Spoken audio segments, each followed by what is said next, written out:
दोस्तों, राक्षस और देवताओं के बारे में तो आपने सुना होगा।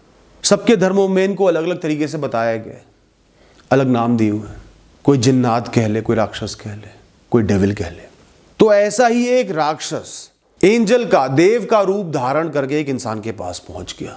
उसकी ताकत सिर्फ इतनी थी कि वो उस इंसान के दिमाग के साथ खेल सकता था। वो खुद कुछ कर्म नहीं कर सकता था, इंसान को समझा सकता था। उसने सबसे पहले तो उस इंसान को यकीन दिलाया कि वो उसका भला करने आया है, जीवन भर उसका साथ निभाएगा, उसके जीवन को अच्छा बनाएगा। वो इंसान खुश हो गया, मुझे चुना गया है। फिर उस राक्षस ने अपने आप को साबित करने के लिए कुछ एक बार उस इंसान की मदद कर दी, आनंद दिलवा दी, मजे दिलवा दी। इंसान खुश, लॉटरी खुल गई, जीवन बन गया मेरा तो। और वो अंधा होकर उस राक्षस पर भरोसा करने लगा। अब राक्षस ने उस इंसान के दिमाग के साथ खेलना शुरू कर दिया। देख, लोगों में बीमारी फैल रही है, तुझे भी हो सकती है, बच नहीं पाएगा, पर कुछ करेंगे। देख, वो इंसान अचानक से मर गया, हार्ट फेल हो गया उसका, तेरा ना हो जाए, पर कुछ करेंगे, हल निकालेंगे। तनाव ज्यादा हो रहा है, एक सिगरेट पी, बड़ा आनंद आएगा। किसी पे भरोसा मत कर, कोई अपना नहीं है तेरा यहां पर। बीवी बच्चे माता पिता सब धोखेबाज है, भरोसा मत करियो। इस तरीके से उस राक्षस ने उस इंसान को तनाव से भर दिया, चिंता से भर दिया। वो इंसान भी मूर्ख तो था ही। तनाव इतना बढ़ गया कि उस इंसान की उम्र बहुत तेजी से ढलने लगी। तरह तरह की बीमारियां शरीर में पैदा होने लगी, फलने फूलने लगी, पैनिक अटैक आने लगे, घबराहट होने लगी। दिख रहा था कि ये एंजल नहीं, देवता नहीं, कुछ और ही है, ये गलत कर रहा है, खेल रहा है मेरे साथ। और जो भी ये बोल रहा है उसके पीछे कोई सबूत नहीं है, कोई तथ्य नहीं है, बस ऐसे ही बोल रहा है। ना इसमें दम है कि मेरा कुछ बिगाड़ दे, सिर्फ मुझे समझा रहा है। इसकी ताकत सिर्फ इसके शब्दों में छुपी और मेरी मूर्खता में छुपी है। मैं कितना इस पर विश्वास कर रहा हूं उसमें छुपी है। ये सब समझते हुए भी वो उसकी हर बात मानते जा रहा था। जो वो कह रहा है वो सही ही होगा। बिना बात के उस इंसान ने उस राक्षस की हर बात को मानना अपनी मजबूरी बना लिया। वो कह रहा है तो सही होगा, वो गलत है तो भी सही होगा, वो बुरा है तो भी सही होगा, मुझे बर्बाद कर रहा है तो भी सही होगा। क्योंकि वो राक्षस शब्दों का जादूगर था, कहानीबाज था, अच्छी कहानी रोचक रूप में सुनाता था अपनी बात। फिर एक दिन उस इंसान को डूबता हुआ, मरता हुआ देखकर स्वर्ग की सीढ़ियों से वाकई में एक देवता, एक एंजल उतर कर आए।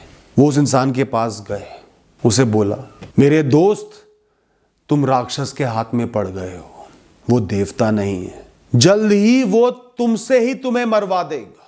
जितने काम वो तुमसे करवा रहा है, जो जो बातें तुम्हारे मन में घोल रहा है, तुम अपना सर्वनाश करने पर तुल गए हो। तुम्हारा मन और शरीर धीरे धीरे ढल रहा है उसकी वजह से। अगर तुम जीना चाहते हो, खुश रहना चाहते हो, जीवन में वापसी करना चाहते हो, तो तुम्हें उससे लड़ना होगा। उनकी बातों को समझते हुए इंसान कहता, पर मैं एक साधारण इंसान उस राक्षस से कैसे लड़ सकता हूं जिसके शब्दों में ताकत है, जादू है। वो देवता हंसे और बोले, वो जो भी तुम्हें आके बताए कहे, सिर्फ मुस्कुराना और कहना, मुझे तुम्हारी बातों पर बिल्कुल भी यकीन नहीं है। तुम जो भी बात कह रहे हो उसके पीछे कोई तथ्य नहीं छुपा, कोई एविडेंस नहीं है, कोई सबूत नहीं है, वो बस मन से कही हुई बातें।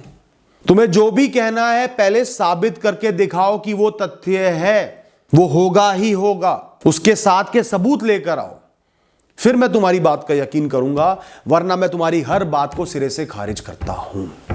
जैसे ही पहली बार उस इंसान ने उस राक्षस को यह बात कही, उसी समय वो समझ गया मेरी दाल यहां नहीं गलेगी, और गायब हो गया। अब ढूंढने लगा किसी और सीधे मूर्ख इंसान को पकड़ने के लिए, बर्बाद करने के लिए। उसका तो भोजन ही वही था। दोस्तों, पर मैंने इन किरदारों का नाम तो आपको बताया नहीं। उस राक्षस का नाम है ओवर थिंकिंग माइंड, ज्यादा सोचने वाली बुद्धि, दिमाग, मन, जो अपने आप बिना बात के ख्याल पैदा कर रहा है। बस जो देख लिया बुरा वो तुम्हारे साथ होगा, जो डर के विषय हैं वो तुम्हारे साथ होंगे, जो नकारात्मकता है तुम्हारे साथ होगी। अलग अलग उल्टी सीधी संभावनाएं जोड़ के तुम्हारी बर्बाद कहानी बनाकर तुम्हें दिखा रहा है और तुम यकीन कर रहे हो। और इसी के साथ वो जो एक मूर्ख इंसान था, जो इनोसेंट इंसान था, वो तुम हो, जिसको उनका मन बेवकूफ बना रहा है। और वो शब्द मैंने तुम्हें बता दिए हैं।